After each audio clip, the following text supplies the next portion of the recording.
As a father of a daughter with Rett Syndrome, you often want to be the one in the family who puts on a brave face in the midst of dealing with this horrible condition and the challenges it presents for your family. And so, we're often reluctant to tell anyone, our spouses, our family, our friends, or our colleagues, about what it is that we're actually enduring. Instead, we often tell people that things are great and we're getting through it. But the truth is, we are right there dealing with the difficulties that having a child with Rett presents. We carry our girls when they can't walk. We feed them when they can't feed themselves. We clean and clothe them, and we fight for them to get the education and therapies they so deeply need and deserve. And while the bond between a father and his daughter is often a strong one, the bond between dads and their daughters with Rett is an undeniably special one, marked with a gaze in the eye, touch to the cheek, or a heart-melting smile.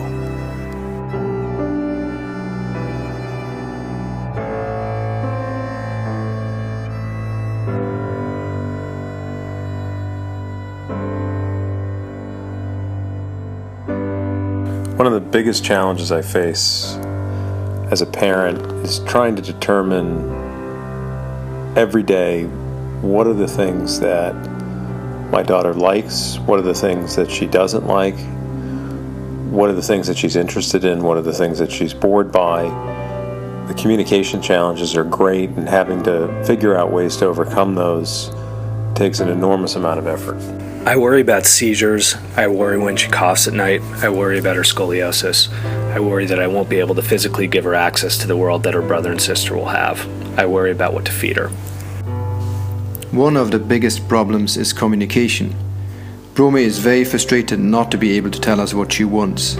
This is bad on a good day, but heartbreaking when she has a bad day, when she's visibly unwell, and we have to try to somehow figure out what the problem is.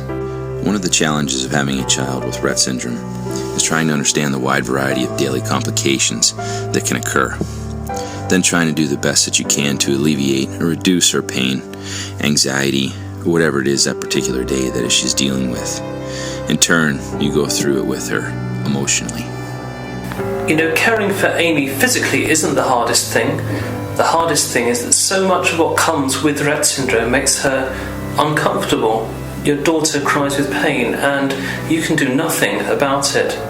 That's the hard part.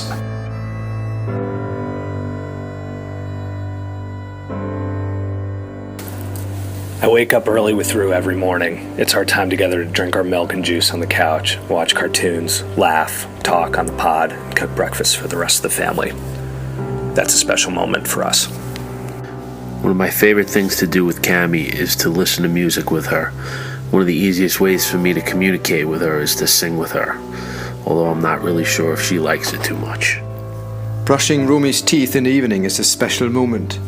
Romy doesn't mind getting her teeth brushed. She puts one of her legs across my knee and she cuddles up to me. It's very special for both of us. I think the most special moments are when I put her in bed and she's so sleepy that her hand motions completely stop and she breathes much easier, and that's when she looks up at me and smiles.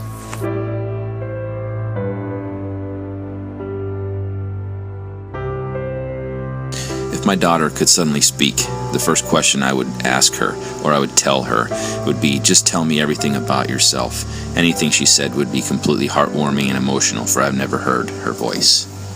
A question that I wanted to ask her every day for years.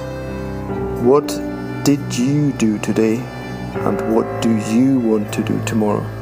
The question I'd ask her is, how can I make your life better? Your wish is my command.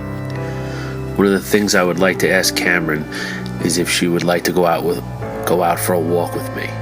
If Rue could suddenly speak, I would ask her if Mom and I are annoying and do we kiss her too much.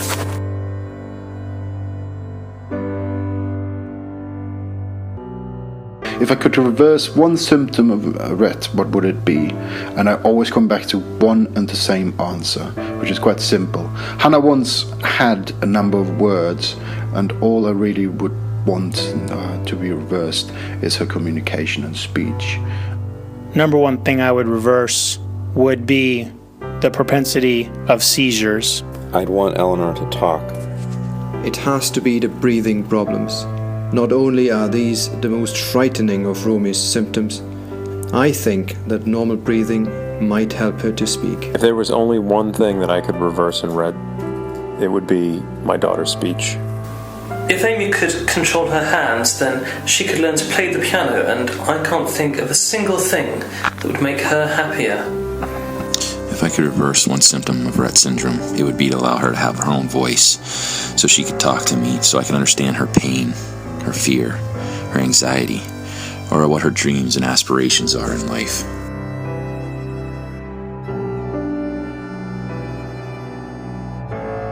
Rue has taught me unconditional love, patience, acceptance, and she's exposed our family to armies of incredible people who've changed our lives permanently.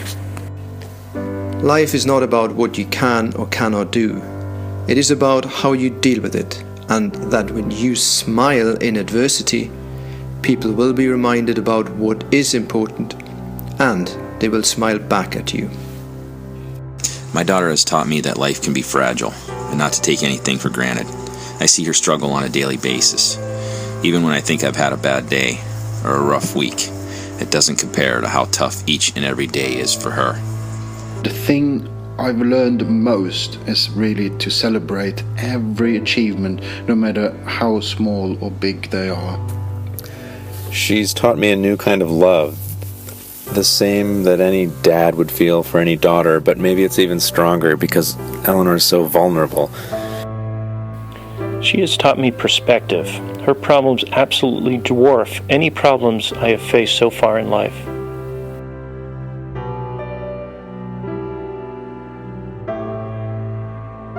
I think the thing that brings me the most joy about my daughter is when I put her on my lap, give her a great big hug, tell her that I love her. As she looks into my eyes, I know that she understands and that she loves me back. My daughter's laughter brings me the most joy. Her joy brings me the most joy. Her smile is simply magic. Rue's smile and her laugh bring me the most joy. I would have to say undeniably for me, it's her laughter.